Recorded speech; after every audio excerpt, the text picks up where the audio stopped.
ka zama abun kwatance duka lahiya.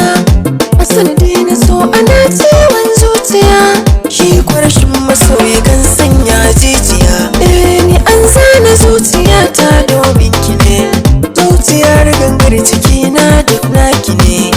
Ina masu farcin so wai gaibu ne, wannan dai kawai na ce da kazancin su ne, domin ni kwana yi dacin so haka ne. Lamarin ta ba ta sanyi har sai da ne, ko a gaban su zana ce musu ni naki ne. In ka duba akan wayata hotonta ne, don kwara ka gani ka shaida hadin rabu ne.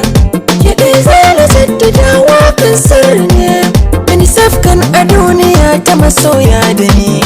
Ke cikin kasa ni dan kin mini lamani, ciwon so akan kina ta azabtar da ni. Da kin ratsa dandali kin musu kwarjini, san ki ratsa duk ciki na da mesu ne. Sai ba zo rike na damkar rikiya da ni, duniya ta masoya ne ban ga kamar ki ba.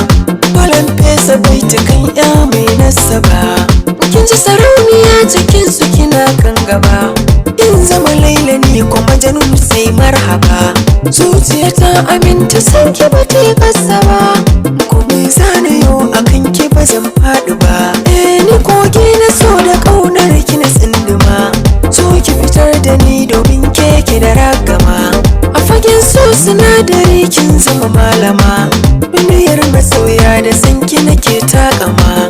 Na sai in akwai rabo sai na fantama, shalele in zama in kurɗin ruwan zuma.